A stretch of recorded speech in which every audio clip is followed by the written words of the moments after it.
Hey, how's it going, everyone? My name is Derek Afasi. I'm the owner of Afasi Financial Group. Today's topic, I want to discuss with you the pros and cons of an annuity contract or any types of annuities out there. I guess the first question that individuals have whenever they look up annuity is exactly what is it and why may it be beneficial for your specific situation?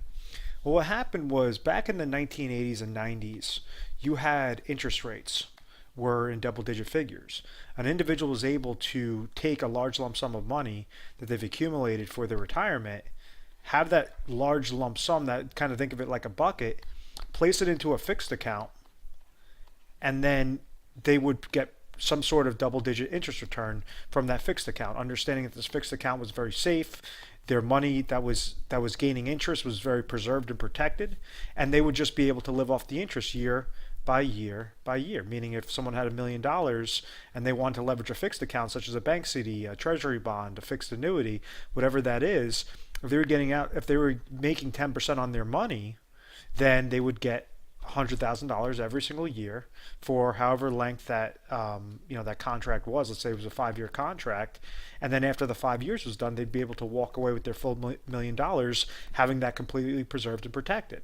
Well, unfortunately, since the 1980s and 90s, there's been some really drastic economic shifts that took place, resulting in interest rates hitting all-time lows. So now, instead of getting that 10% rate of return off of a 5-year bank CD or a 5-year fixed annuity or a treasury bond, now maybe you might see it at 1%. A fixed annuity might be paying you 2%, 2.5%. So it's that ball game has shifted, and a lot of the ways that people plan for their retirement is completely different than it used to be, than the easy path to getting to that worry-free retirement. Now, in early 2000s, individuals understood the shift with this low interest rate environment.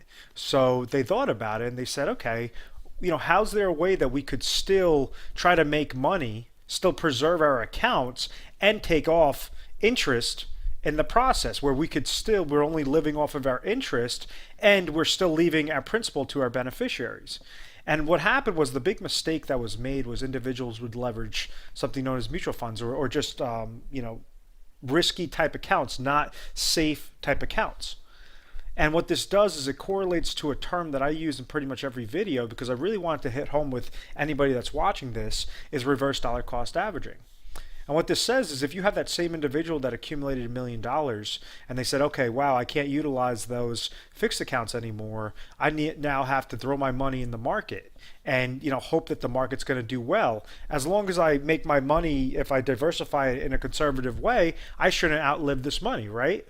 And this is where the mistake has been made, because if you take this bucket and those individuals that placed it in mutual funds in early 2000s, they were saying, okay, well, whenever I research online, whenever I research in books and financial publications, it's telling me that a safe haven should be about 4%. I could leave my money in the market and take out about 4% per year, and I should be able to get to my retirement destination successfully. Well, since that point in time, the market has been doing this number. It's been extremely volatile. We've been having very large drops one year, very large gains the next. But what happens is, it's not that consistent flow, so you cannot predict how to utilize this constant 4% every single year. And with reverse dollar cost averaging, it really hones in on any sort of risk type aspect. What I mean by risk is, if something is not guaranteed, if something doesn't have a legal reserve structure, some sort of safety net behind it, then there is risk there. And when it comes to retirement, you have to think of this as your livelihood. You do not want to have risk in your retirement. So this is what happens with the individual that utilize that sort of planning process, utilizing their risk during retirement. And what would happen is, they'd have to constantly pay mutual fund related fees. Typically, mutual fund related fees are hovering right around 1%. Could be a little bit less, could be a little bit more. Then on top of it, you had financial advisors, which were wealth accumulation specialists, and they were wealth accumulation specialists that were trying to suggest ways on how to utilize retirement income planning. Now, myself, my company, and other individuals out there throughout the nation, we specialize on retirement income planning. So a lot of our things are very safe and consistent, But we understand exactly that correct path when someone's accumulated their assets, how to preserve, protect, and make sure that you're receiving lifetime income streams from that money so that there is no question mark in retirement. You have pure certainty of exactly what's going to be happen at that specific point in time. So back to that individual that just basically used the wealth accumulation specialist, that guy knows how to accumulate your money. So he says, listen, we're going to leave it in the market based upon my algorithms, based upon my expertise. We're going to try to grow this money. But that's the whole factor, is they're going to try to grow that money. There is no guarantee with that money. In order for him to make his recommendations, whoever that advisor is, they're going to charge you something known as a wrap fee. This wrap fee could be about 1% if you're lucky. Could be high as 2.25%, 1.4%. That's the typical wrap fees that advisors charge. So you don't only have, before your bucket even starts doing anything, you already have 1%, minus 1% because of the mutual fund related fee. You already have minus 1% because of the advisor fee, and then now your money could try to go into the market. Well, what happens if you have a downward market loss? And this is what happened in 2008. The average portfolio lost 57%. Let's say if you just had 10% drop in a given year, which is very realistic, especially in today's times, and you took out income of 4%. Well, you would have taken out income of 4% that first year, would have resulted in $40,000, but you would have ended up losing 10% plus 1% plus 1% worth of value, which would be $160,000 worth of value that 1 year, making your new account value go from $1 million all the way down to $840,000 in one given year, even though you only took out $40,000. So what annuities do, and kind of the pros about annuities, is they give you that income, they give you that peace of mind factor to make sure that you could get from point A to point B successfully, and you're leveraging an insurance company that has a legal reserve structure, making sure that your money is safe, making sure that company goes under, you have certain tiers of safety that could back up your money. But at the end of the day, what they're doing is they're guaranteeing you a retirement income stream that you could never outlive, or you and your spouse could never outlive. And that's the most basic form of an annuity. And that's what, and I guess I'll pull up a new screen. And this is what explains something known as an immediate annuity. And simply put, what it does is you're giving the insurance company a lump sum of money, understanding that they are going to, as long as you give them that lump sum, they're going to pay you income streams on either a monthly basis, an annual basis, a semi-annual basis, however you want to receive it, but they're going to pay you income that you can never outlive, or income that you and your spouse can never outlive. Now, I actually don't like immediate annuities. I think that you lose too much control in the process. What I mean by that is, if you take your $1 million example, and let's say you're 65 years old, it's all based upon your age, it's all based upon your sex. Reason being is because the insurance company isn't just going to say, okay, out of whatever age comes to us, if somebody's 60 years old, yeah, we're going to give them 6% interest, as opposed to the guy that's 80 years old, and we're only going to give him 6% interest. What they want to do is have a larger incentive. It's not a large incentive for the company to give you a favorable guarantee if you're younger, because they understand that you have a long time horizon to live, as opposed to that 80-year-old that, mortality rate speaking, only has about 10 years left to live. So that's how they determine how much income you're going to get. So maybe that 60-year-old, out of that $1 million, is going to be guaranteed $50,000 a year. But that 80-year-old that's giving $1 million, they might be guaranteed $110,000 per year. And that's the major difference. It's just basically because, off of the insurance company's standpoint, where exactly does it hit that certain price point where they're able to still be profitable and give you a guarantee and be able to provide that guaranteed income in the process. So if we just take this example of the individual that was 60 years old and they placed $1 million into an immediate annuity, and let's say the insurance company said, okay, we're going to pay you $50,000 per year. Well, this might be good because you say, okay, if I just keep living and living and living and living and living, what happens when I hit age 80? Which would be exactly in 20 years? And these are just a hypothetical example. Some companies might offer you 5.5%, 5.2%, whatever that is. But essentially what you understand is you're leveraging the insurance company, saying that they have to give you a guarantee of $50,000 every year. And every year after age 80, that you would have outlived this money if you were just taking it simply from a bucket of money, this insurance company is still on the hook to pay you that $50,000. It's contractually guaranteed off of that insurance company that you're utilizing. Now, what exactly happened, which sounds fine, right? If you live to 85, 90, 95, 100, you were leveraging the insurance company, and they were meaning that they were paying you more money than what you placed in there. Now, what about for that individual that passes away? Let's say they're age 60, they gave the company $1 million, and now the company gives them $50,000 per year, but then that person only lives for 5 years. Well, they would have received $50,000 for 5 consecutive years, meaning that they would have received $250,000, but now the insurance company wins because they walk away with $750,000 worth of value. And this is what I don't like about immediate annuities. That's the cons to it. When you utilize an immediate annuity, you're surrendering that amount of money. If you're giving a lump sum, yes, you're going to receive a contractual guarantee, but you will not leave anything to your beneficiaries. Now, there's different forms of immediate annuities. You can have period certain immediate annuities, meaning like they would pay you $50,000 per year and also guarantee you that you're going to have at least 10 years of payments that will come to you. If you pass away in year 5, then you have another 5 years that are going to get paid to your beneficiaries. There's different nuances with these products, but the very raw part of an immediate annuity I do not like. And that's why you're never really, if you call into the office, you're never really going to see myself or any of my advisors really push that immediate annuity route, because the insurance company's always going to win. They're going to leverage your money against you. Now, you have other types of annuities out there which I do like. I do find that it's very favorable for the correct individual. The first type is something known as a fixed annuity. And how this works is it's just like any sort of fixed account that you might be familiarized with, such as a bank CD or a treasury bond. What happens is you could have your $1 million that is sitting there, purchase a fixed annuity, and understand, and maybe that fixed annuity for like a 5-year fixed annuity might pay you 3%. So you understand for every year you're going to receive 3% of interest on your money. So the first year you're going to receive 30 grand into your account. Next year is going to be 3% of $1,030,000, and it goes more off of a compound interest type factor. And this serves its purpose, and it did serve its purpose in 1980s and in the 1980s and 1990s. Reason being is because you could leverage a fixed annuity being offered through an insurance company that would typically pay you about 2 to 3 times higher than a typical bank CD. That would only be offering you, like right now, bank CDs, you'd be lucky if you find a 5-year bank CD paying you 1.2%.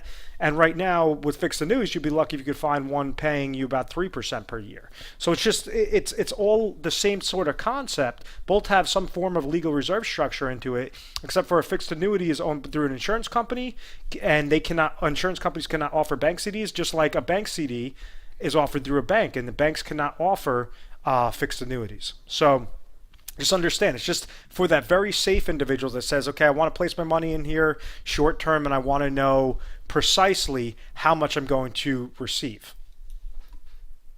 And this is a type of deferred annuity. So this is a tax deferred annuity. So understand, the other immediate is obviously immediate annuity. The fixed annuity is a deferred annuity. Now, what are the cons to the fixed annuities? Well, simply put, if you're placing your money into a contract for 5 years, then you understand that you can't touch your money. You can't touch the full amount for 5 years.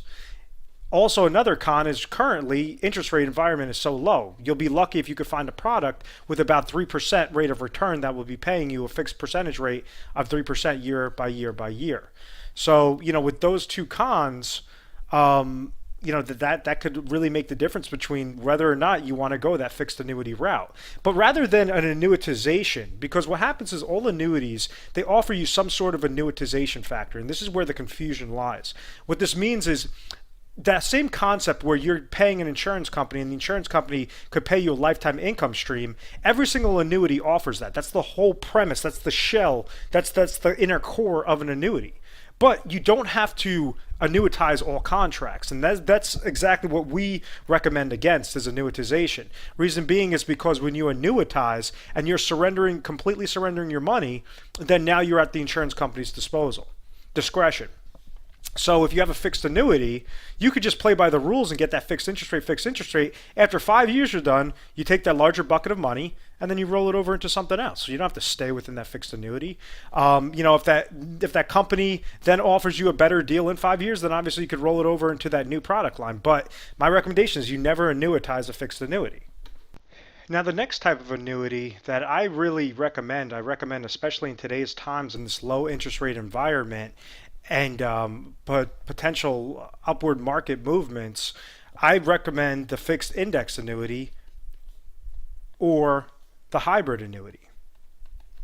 And reason being is because of that control aspect. If you're looking for an account, just like that bucket of money, that $1 million, and you don't like the fixed interest rates that are currently paying you 3%, understanding that inflation could beat out that 3% in a given year, and you want to have your account have safety,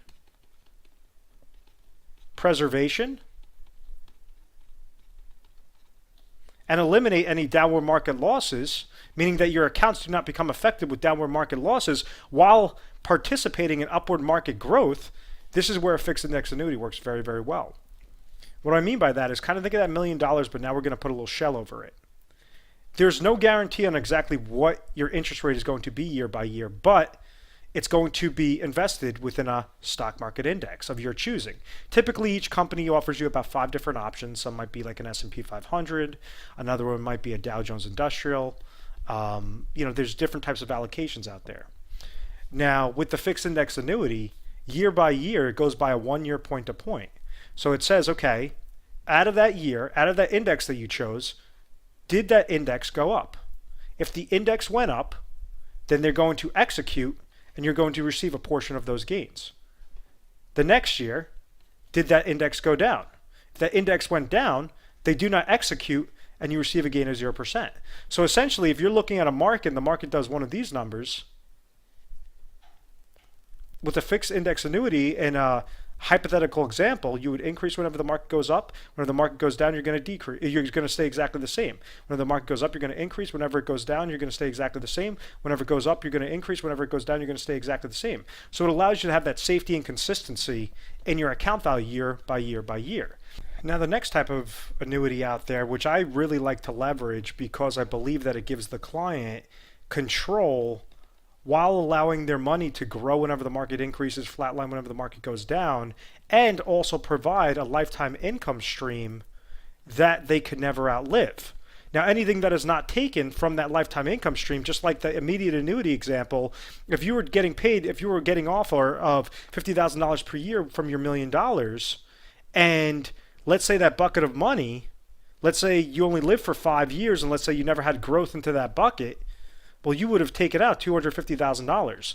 With the hybrid annuities, because we're leveraging, it's a fixed index annuity with an income rider. That's the most important aspect to understand, the income rider. Because what happens is you're executing it through the income rider, you're not annuitizing your money. So in this same hypothetical example, if you would have taken out 250, the market would have remained exactly the same or would have crashed every year for those 5 years, you would gain 0%, 0%, 0%.